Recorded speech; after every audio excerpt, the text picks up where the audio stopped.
నమస్తే, welcome to our channel. ప్రస్తుతం మనతో ప్రముఖ ఆధ్యాత్మికవేత్త, ఆస్ట్రాలజర్ ముల్లపూడి సత్యనారాయణ మూర్తి గారు ఉన్నారు. వారితో మాట్లాడదాం. నమస్తే గురుగారు. నమస్కారం మా ఫణికుమార్ గారు.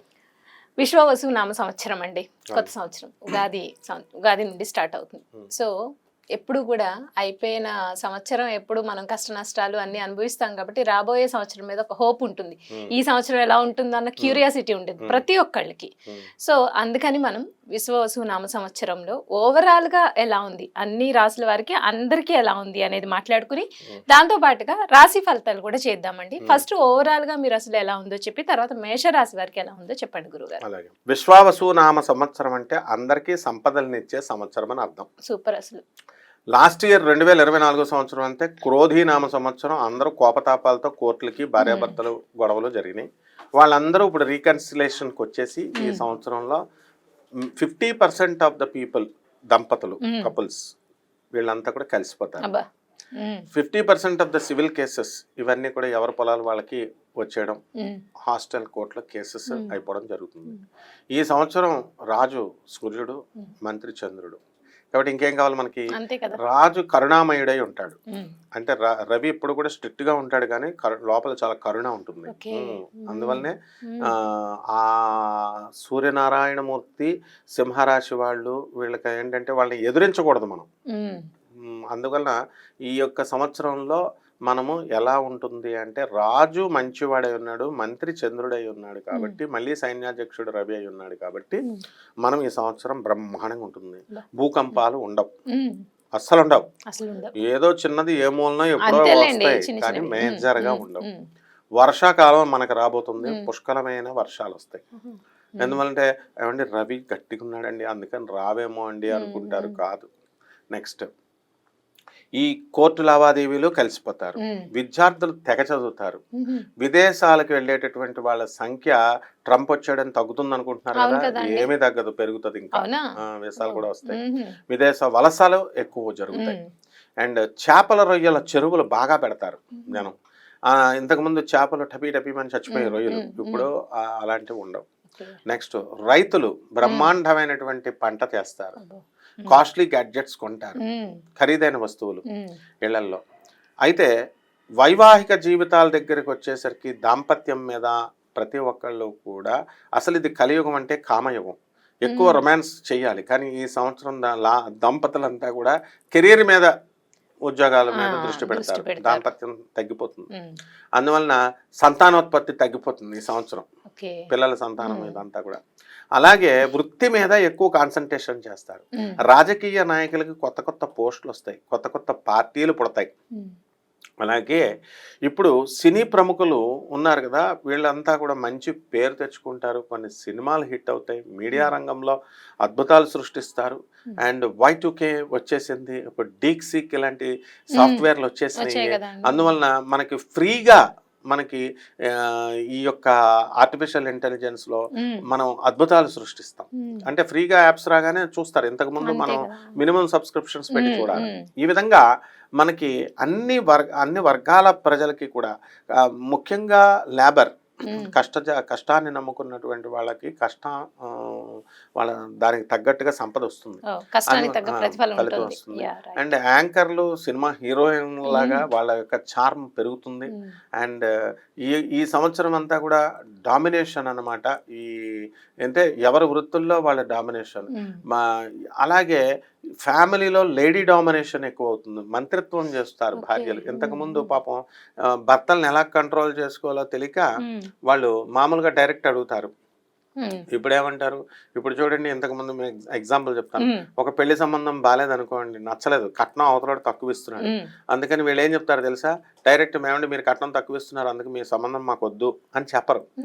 ఏమండి ఫలానా జ్యోతిష్కుడు చెప్పాడండి, మా జ్యోతిష్కుడు వద్దని అన్నారండి, కలవలేదండి అని ఎలా తోసేస్తారో. ఇది వరకు సినిమాకి తీసుకెళ్ళు, నగల కొను, చీరలు కొను అని అడిగేవారు పాపం ఆడవాళ్ళు. ఇప్పుడు అట్లా అడగరు అన్నమాట. ఇప్పుడు ధనత్రయోదశి వచ్చింది, నువ్వు బంగారం కొనిపెట్టాలా, కుబేర ఇది కొంటే నువ్వు కోటీశ్వరుడు అవుతావు, లేదంటే నీ ఉద్యోగం ఊడిపోతుంది అని ఒక సింపుల్ గా మంత్రిత్వం. చంద్రుడు కదా చెప్పగానే వీడికి నిజంగానే సాఫ్ట్వేర్ రిసెషన్ లో ఉంది, ఎక్కడ ఉద్యోగం ఊడిపోతుందో అని చెప్పి భయం వేసి వీడు కొంటాడు. అలాగే చీరలు, ఒక కొత్త పండగను సృష్టిస్తారు అవసరమైతే. ఆ పండగతో చక్కగా ఈ చీరలు కొనాలి ఇలాంటి రూల్స్ అన్నీ. గురుగారు విశ్వావసు నామ సంవత్సరంలో మీన రాశి వారికి ఎలా ఉంది ఒకసారి వివరించండి. శ్రీ విశ్వావసు నామ సంవత్సరం ఉగాది 2025 నుంచి ఉగాది 2026 వరకు జరిగేటటువంటి పరిణామంలో మీనరాశి వారు అత్యధికంగా లాభపడతారు. ఈ మీనరాశి వారికి జన్మంలో ఉన్నటువంటి రాహువు వ్యయస్థితిగతుడవుతున్నాడు.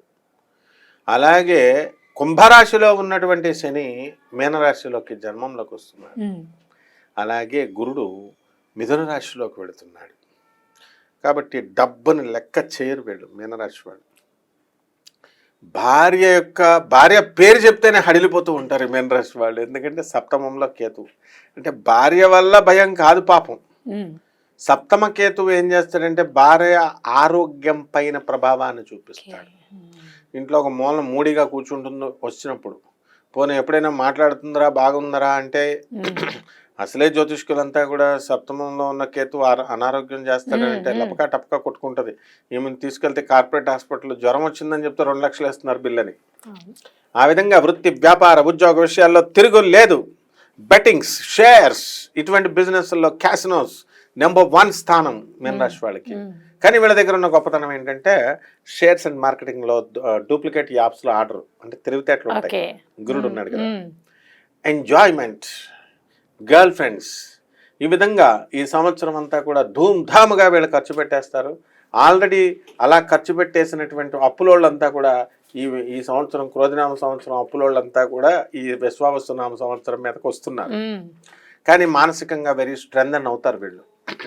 అండ్ ఈ మీనరాశి వారికి ఎవరైతే ఉన్నారో కొత్త ఉద్యోగాల్లో చేరేటటువంటి అవకాశాలు ఉన్నాయి.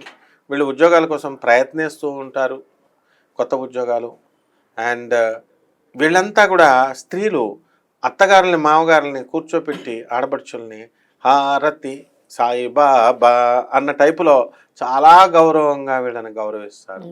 అయితే ఇంత కష్టపడుతున్నా సరే అత్తగారులు మామగారులు ఆడబడుచులు గుర్తించాలి కదా, మరి గుర్తించరు. దీనికి కారణం ఏలినాటి శని ప్రభావం. కాబట్టి బంధుమిత్రులకి నేను ఎంత చేస్తున్నా సరే ఇలా చేస్తారా మీరని చెప్పేసి మరి ఈ అమ్మాయి పాపం బాధపడుతూ ఉంటుంది. ఇంకా నేను ఈ పత్రికా ముఖంగా మీడియా రంగంలో నేను చెప్పేది ఏంటంటే అలాంటి అత్తగారులు మామగారులు ఆడబడుచులు మారాలి. అలా కనుక మారకుండా ఈమెను కనుక ఎప్రిషియేట్ చేయకపోయినా ప్రోత్సహించకపోయినా మీకు పెట్టే దాంట్లో విరోచనాల మంది కలిపేస్తారు, తర్వాత మీ ఇష్టం. కాబట్టి వీళ్ళు ఆడవాళ్ళకంతా కూడా మనశ్శాంతి అనేటటువంటిది బ్రహ్మాండంగా ఉంటుంది.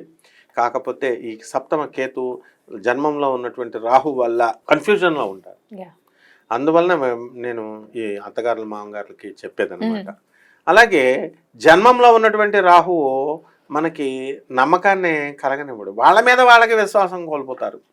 కాబట్టి ఈ సంవత్సరంలో రైతులు బ్రహ్మాండంగా పండిస్తారు పంట. రైతుల పిల్లలు వద్దంటే సీట్లు కొట్టుబడేస్తారు. ఆర్మీ వాళ్ళకి వద్దంటే లీవులు, దూరపు ప్రయాణాలు వద్దంటే దూరపు ప్రయాణాలు, ఖర్చు వద్దంటే ఖర్చు. అయితే వీళ్ళంతా కూడా ఫారిన్కి చక్కగా అప్లై చేసుకుంటారు కదా.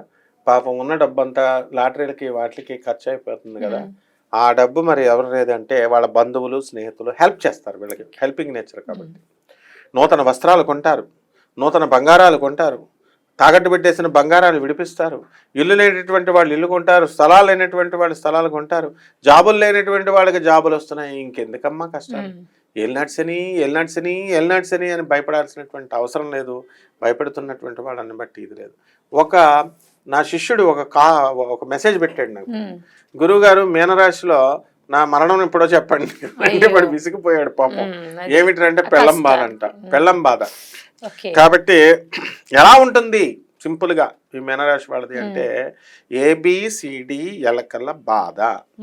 ఇంటికెళ్తే పెళ్ళం బాధ, బయటకెళ్తే అప్పుల బాధ అన్నట్టుగా చిన్నప్పుడు మనం చదివేవాళ్ళం సరదాగా పాఠాలు.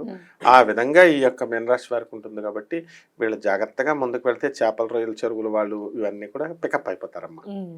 అయితే గురుగారు మీనరాశి వారు పాటించాల్సిన పరిహారాలు అంటే విశ్వావసు నామ సంవత్సరం మొత్తం వాళ్ళకి బాగుండాలంటే వారు పాటించాల్సిన రెమెడీస్ ఏంటి, అలాగే వారికి కలిసి వచ్చే రంగు, అదృష్ట సంఖ్య, వారికి కలిసి వచ్చే రోజు, పఠించాల్సిన మంత్రం గురించి చెప్పండి. మీనరాశి వారికి కలిసి వచ్చేటటువంటిది 3. 12 కలిసి వచ్చేటటువంటి రంగు పసుపు, కలిసి వచ్చేటటువంటి వారము గురువారము, అండ్ కావలసినటువంటి మంత్రము ఓం బృహస్పతయే నమః.